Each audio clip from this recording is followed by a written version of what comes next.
Assalamu alaikum wa rahmatullahi ta'ala wa barakatuhu. ‘Yan uwa masoya shugaba sallallahu alaihi wasallam. Barkanmu da wannan lokaci, barkanmu da kasancewa cikin wani sabon update. Kamar yadda muke kawo muku update akan abin da ke tafiya tsakanin yaƙin Iran da Isra'il da kuma azalumar ƙasar nan Amerika. So a dai yanzu dai muna tare da wani zazzafan saƙo wanda ya fito daga ofis ɗin sakataren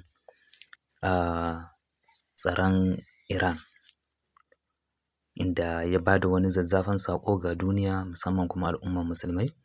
So wannan saƙo nashi saƙo ne mai matuƙar muhimmanci da kuma sanyaya jikin dukkan wani musulmi.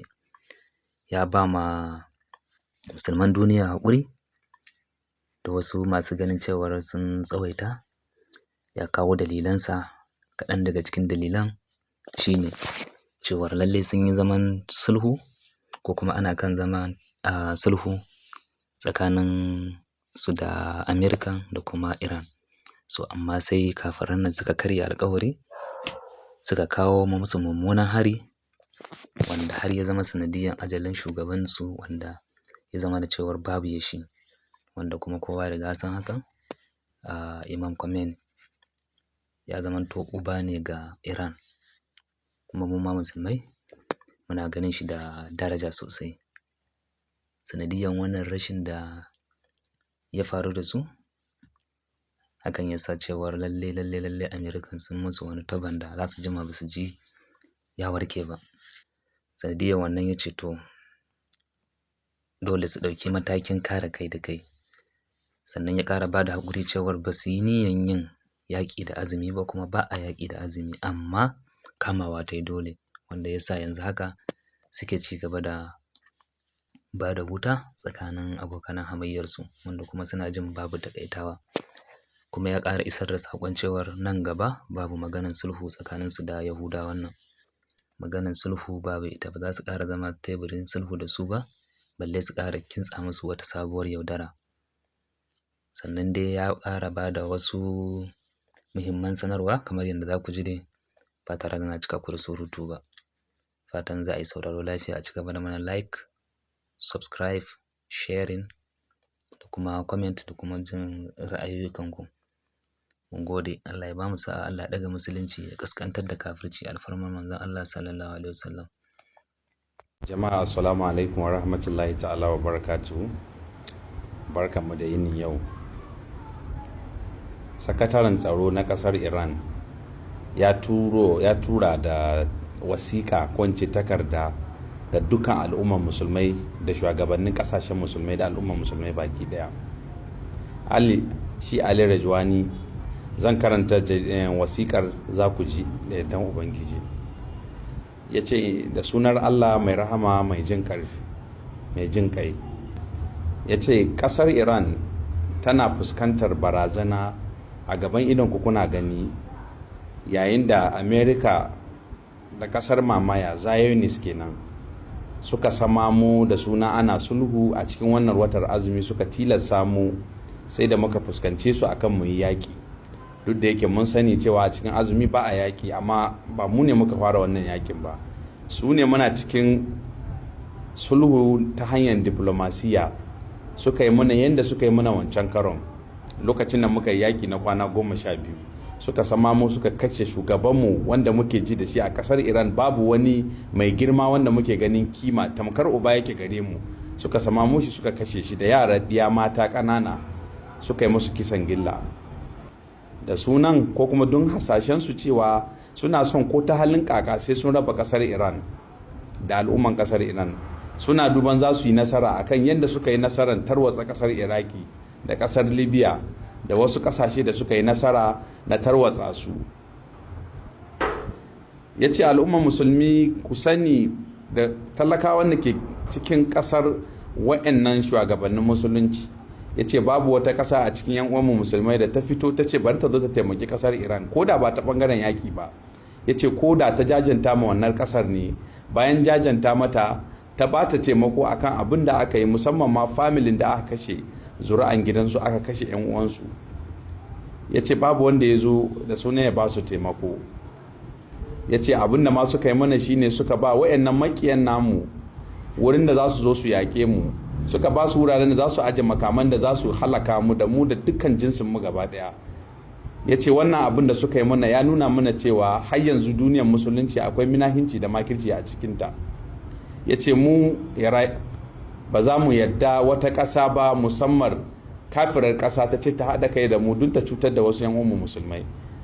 Inda suka jawo hankali suka ce kada ku manta fa annabi Muhammad sallallahu alaihi wasallam magana ya ce tsakankaninku, ya ce babu launin fata, babu nuna babbanci, yayin da yake faɗa cewa a cikinku wanda ya yi wani a wurin ubangiji shine wanda ya yi wani tsoron Allah. Ya ce amma a wurinsu ba haka abin yake ba, sun haɗa kai da su domin su nakasa musu batar da mu a doron. Ya ce ba kada ku manta fa dukkan abin da kuka ga sun yi mana gobe wallahi ku ne za su yi ma, saboda sun ma yan uwanmu musulmai a baya in ba ku manta ba, sun yi ma Libya, sun yi ma Afghanistan, ya ce sun yi ma Iraki, sun yi ma wasu sassa ma wanda yake ba musulmai ba. Ya ce to da iran wayannan mutanen ne za ku haɗa kai ku ce za ku cutar da yan uwanku musulmai? Ya ce wannan abin ya tayar musu da hankali sosai, ganin yadda suka koma suna tsoron kasar America tamkar Allah, sun koma sun yi tsoron kasar America bisa ga Allahnsu ma.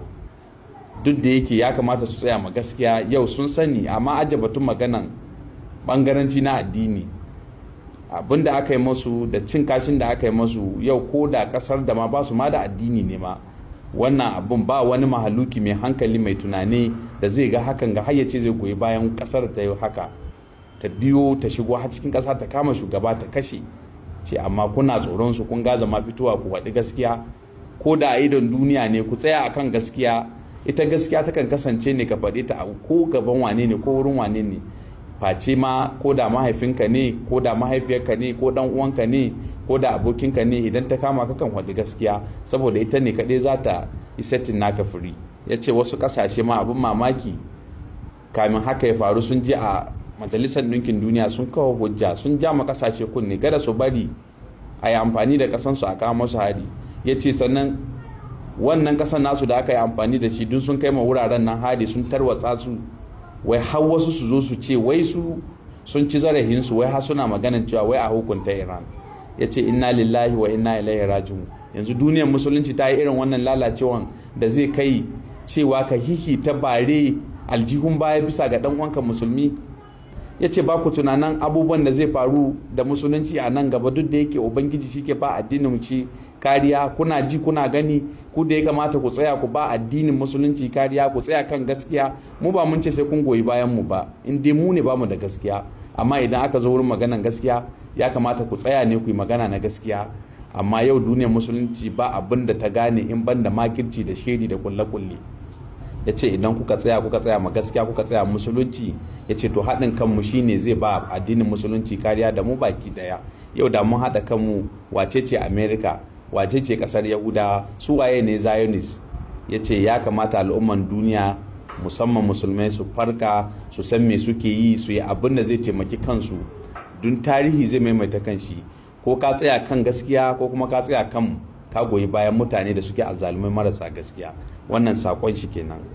Jama'an musulmai, malamanmu da ke ta surutai kan Allah shi'a wane ne kaza shin shi'a ba mutane bane? Yau gaskiya ko da ba ma musulmi bane bai kamata ka tsaya kanta ba, in an cuce shi kai magana, in ya kama ka tsaya mashi akan gaskiya ka tsaya mashi. To saboda haka ya kamata mu gyara su shugabannin namu kuma na musulunci, Allah ya shirya mana su, ya ganar da su. Sannan shugaban kasan Ingila wanda yake ba musulmi ba ma ya yi magana kan cewa shi ba wani yaƙi da zai shiga, bai shiga, ba wani yaƙi da za a sa shi ya shiga ya kama yaƙin da bai da riba wurin shi. Yayin da shi kuma sakatare na United Nations Majalisar Ɗinkin Duniya Guterres, shi da kanshi shi da ba musulmi ba, inna lillahi wa inna ilaihi raji'un, ya faɗi gaskiya, ya ce cewa ana nuna ma musulmai da addinin musulunci babbanci a yanayin alaka na duniyar nan. Kun faji fa, amma wa'yan lusarai, kadurai, wa'yan munafukai, mutanen da ba san abin da suke yi ba, suna nan sun sa ido, su abin da kawai suke so duniyan su ji daɗi da diyansu. To ku sani wallahi tallahi kullu nafsin za'iqatul maut, wallahi dukkan mu sai mun mutu, kuma Allah will call us to account for our actions. Dukkan mu sai Allah ya tsaye da mu, ya tambaye mu dukkan abin da muka yi a duniya, wallahi. Saboda haka Allah ya taimaki musulunci, Allah ya ba Iran nasara. Mutane na yau fadara ta ci gida, ku daga hannu ku ce alhamdulillah. yanzu nan kwatsin na hau Twitter ina scrolling ko ina haɗu da wannan bidiyon kamar yadda kuke gani na kafe muku a sama.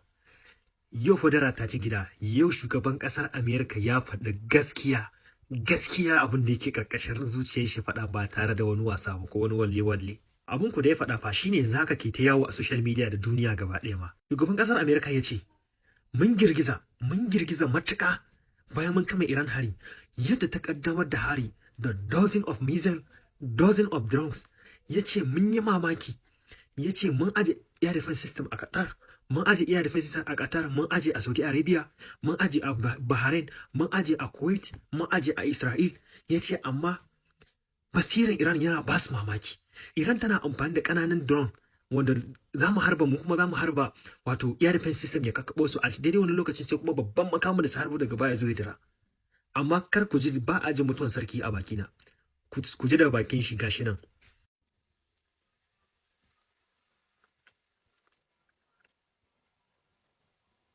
Of great terror and power. Look what happened in the last 2 weeks. They weren't supposed to go after all these other countries in the Middle East.